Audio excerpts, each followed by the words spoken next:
মুমিনদের বৈশিষ্ট্য হচ্ছে যে তারা সচ্ছল অসচ্ছল অবস্থায় আল্লাহর রাস্তায় দান করে। মুমিনদের এটাও একটা গুণাবলী যে তারা আল্লাহর রাস্তায় ইনফাক করবে, দান করবে, এবং তারা রাগকে হজম করে নেয় এবং মানুষকে ক্ষমা করে। মানুষকে ক্ষমা করার গুণাবলীও মুমিনদের থাকবে এবং তারা তাদের রাগকে হজম করে নেওয়ার একটা বৈশিষ্ট্য তাদের থাকবে। আল্লাহ রসুল বলছেন, সেই ব্যক্তি বীর, সেই ব্যক্তি বীর নয় যে যুদ্ধে অন্যকে পরাজিত করলো, বরং সেই ব্যক্তি তো বীর যে নিজের রাগকে হজম করলো, রাগকে কন্ট্রোল করতে পারলো। এই রাগের কারণে অনেক সময় আমাদের অনেক সমস্যার সম্মুখীন হতে হয়। এটা হচ্ছে একটা মানসিক সমস্যা, প্রত্যেক মানুষেরই রাগ রয়েছে, কিন্তু এই রাগকে কন্ট্রোল করা, সঠিক জায়গায় ব্যবহার করা।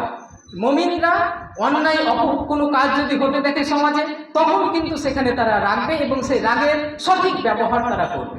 যেখানে সেখানে যখন তখন রেগে যাওয়া এটা মুমিনদের বৈশিষ্ট্য নয়। মুমিনদের আরো একটি বৈশিষ্ট্য হচ্ছে তাদের জীবন হবে ভারসাম্যপূর্ণ জীবন, মধ্যমপন্থী উম্মাতা ও ওয়াসাতা। আল্লাহ পাক বলেছেন মুমিনদেরকে যে এদের জীবনটা হচ্ছে ভারসাম্যপূর্ণ জীবন। সেই ভারসাম্য সব জায়গাতে, ইমানের ব্যাপারে ভারসাম্য, ইবাদতের ব্যাপারে ভারসাম্য, চলাফেরাতে ভারসাম্য। ইমান আমরা জানি ইহুদি নাসারারা ইমানের ব্যাপারে বাড়াবাড়ি করেছে, নবীদেরকে তারা আল্লাহ বানিয়ে নিয়েছে, কিন্তু প্রকৃত মুমিনেরা একমাত্র আল্লাহকেই আল্লাহ বলে স্বীকার করে। বাকি যত নবী রসুল এসছে তারা আল্লাহর পাঠানো নবী রসুল, এর বাইরে বাড়তি কিছু তারা করে না। এবং ইবাদতের ব্যাপারে অনেকে বাড়াবাড়ি করে। অনেক ধর্মে রয়েছে যে দুনিয়ার সব কিছু ত্যাগ করে দিয়ে সন্ন্যাস ব্রত পালন করতে হবে, তাহলে সে হলো আবেগ। কিন্তু ইসলামের বিধান হচ্ছে যে না, আল্লাহ রসুল সাল্লাল্লাহু আলাইহি সাল্লাম স্পষ্ট করে বলেছেন।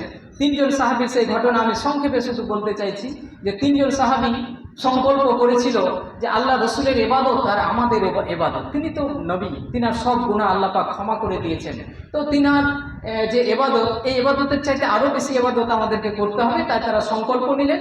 একজন বললেন যে আমি সারা রাত ঘুমাবো না, শুধু সালাত আদায় করবো। একজন বললেন আমি পুরো বছর জুড়ে শুধু সিয়াম পালন করবো। আরেকজন বললেন যে আমি বিয়ে শাদী কিচ্ছু করবো না, শুধু ইবাদতে মগ্ন থাকবো।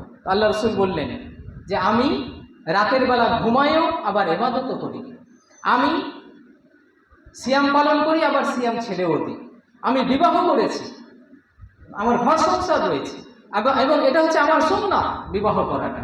তাহলে মুমিনদের বৈশিষ্ট্য হচ্ছে যে তারা বিবাহ করবে, তারা সিয়াম পালন করবে আবার সিয়াম ছেড়ে দিবে, তারা রাত্রে সালাত আদায় করবে আবার রাত্রে ঘুমাবে।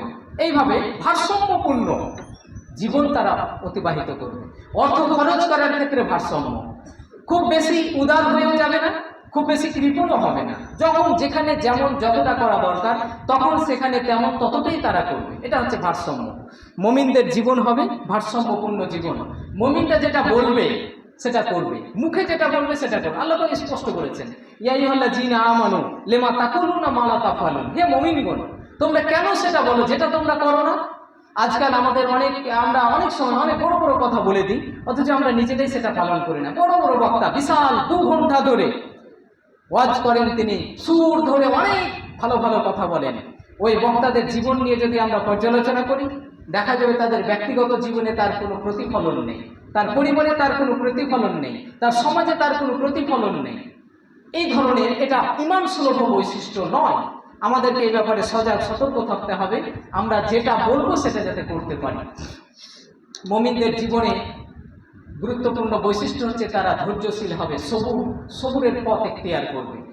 ঈমানের পথে চলা এটা অবশ্যই কণ্টক বিছানো একটি পথ। আপনারা জানেন, যারা আমরা ঈমানের পথে চলি তাদেরকে অনেক ধরনের বাধা বিপত্তি অতিক্রম করে সামনের দিকে এগিয়ে যেতে হয়। এই কারণে মুমিনদের একটা গুরুত্বপূর্ণ বৈশিষ্ট্য হবে যে এরা সবুরের পথ এখতিয়ার করবে। মুমিনদের আরেকটা গুরুত্বপূর্ণ বৈশিষ্ট্য যে এরা সমাজবদ্ধ, এরা জামাতবদ্ধভাবে অবস্থান করবে। আর জামাতবদ্ধভাবে অবস্থান করতে গিয়ে একে অপরের সঙ্গে যে রিলেশন, সম্পর্ক, এটা অত্যন্ত মজবুত হবে। তাদের ভালোবাসা, ভ্রাতৃত্ব, এটা একটা দেহের মতো হবে। আল্লাহ রাসূল বলেছেন, আল্লাহ পাকও বলেছেন যে কান্নাহুম বুনিয়ানুম মারসুস, এইভাবে এসছে যে তারা শীষে ঢালা প্রাচীরের মতো ঐক্যবদ্ধ। এবং আল্লাহ রাসূল বলছেন যে মুমিনটা একটি দেহের মতো, এই দেহের কোনো একটি অঙ্গ যদি আঘাতপ্রাপ্ত হয় পুরো শরীরটাই ব্যথা অনুভব করে। মুমিনটা হচ্ছে একটি দেওয়ালের মতো, এই দেওয়ালের ইটগুলোকে সংযোগ লাগানোর জন্য যেমন বালি, সিমেন্ট ইত্যাদির দরকার হয়, অনুরূপভাবে মুমিনদের এই ঐক্যবদ্ধতা, মুমিনদের একতাবদ্ধ করার জন্য তাদের প্রেম, ভালোবাসা, একে অপরের প্রতি সহানুভূতিশীলতা ইত্যাদি গুণাবলীগুলোর দ্বারা তারা একে অপরের সঙ্গে সম্পর্ক বন্ধন সৃষ্টি করে নেয়। এরা পরামর্শ ভিত্তিক কাজ করে। আল্লাহ রাসূল সাল্লাল্লাহু আলাইহি সাল্লাম তিনি নবী ছিলেন, তারপরে তিনি পরামর্শ করেছেন। তিনি আল্লাহর কাছ থেকে ওহী পেয়েছেন, তারপরে তিনি পরামর্শ করেছেন। তাই ইমানদারদের বৈশিষ্ট্য হচ্ছে তারা পরামর্শ ভিত্তিক কাজ করবে, যেই কাজই করুক না কেন। ইমানদারদের বৈশিষ্ট্য হচ্ছে যে তারা সহানুভূতিশীল হবে নিজের ভাইয়ের প্রতি, নিজের চাইতে ভাইকে বেশি গুরুত্ব দেওয়ার মতো মানসিকতা তার থাকবে। মুমিনদের বৈশিষ্ট্য হচ্ছে তারা তার নিজের মুমিন ভাইয়ের ভুল সংশোধন করার ক্ষেত্রে আয়নার ভূমিকা পালন করবে। আল্লাহ রাসূল স্পষ্ট বলেছেন, একজন মুমিন অন্য মুমিনের আয়না স্বরূপ। আয়নার সামনে আমরা যখন দাঁড়াই তখন আয়না কিন্তু আমাদেরকে প্রতিফলনটা ততটাই দেখায় যেটা আমার মধ্যে রয়েছে। আমার মুখে কোথাও যদি কোনো কালো দাগ থাকে সেটা সে ততটাই দেখাবে, এই দেখানোর ক্ষেত্রে কোনো ত্রুটি করে না।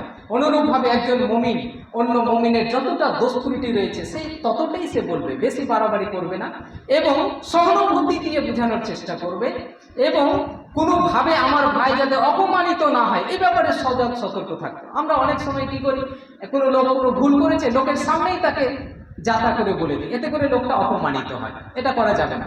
আমার ভাইয়ের কোনো ভুল ত্রুটি আমি লক্ষ্য করেছি, সেটা একান্ত তার সামনেই আমি বলবো, ভাই আমার এই বিষয়গুলো আমার মনে হয়েছিল আপনার মধ্যে এই ত্রুটিগুলো রয়েছে। সেই ত্রুটি সে যদি সংশোধন না করে তাহলে দায়িত্বশীলের কাছে যেতে হবে। এটা হচ্ছে সিস্টেম, পদ্ধতি। একটা শৃঙ্খলা মেনে মুমিনরা চলবে। মুমিনদের জীবনে ডিসিপ্লিন বা শৃঙ্খলা একটা গুরুত্বপূর্ণ বৈশিষ্ট্য। বিশৃঙ্খল জীবন তাদের হবে না।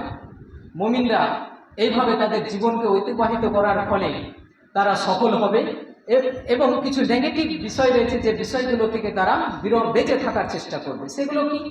তাদের মধ্যে হিংসা বিদ্বেষ থাকবে না, তাদের মধ্যে অহংকার থাকবে না। অহংকার হচ্ছে আল্লাহর ভূষণ, আল্লাহর চাদর। এই চাদরকে নিয়ে মুমিনরা টানাটানি করতে পারে না। এই অহংকারটা কিসের অহংকার করবে একজন মুমিন? সে তো জানে যে আমাকে আল্লাহ পাক যতটুকু যোগ্যতা দিয়েছেন, আমাদের যতটুকু ক্ষমতা দিয়েছেন ততটুকু, তার বেশি কিছু নয়। মুমিনরা আমিত্বের বড়াই করবে না।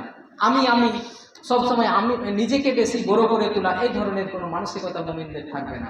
মুমিনদের মধ্যে কোনো সংকীর্ণতা বোধ থাকবে না। আল্লাহ পাক কোরআনে বলেছেন, যারা সংকীর্ণতা থেকে বেঁচে গেল তারা সফল হয়ে গেল। কোনো ধরনের সংকীর্ণতা থাকবে না।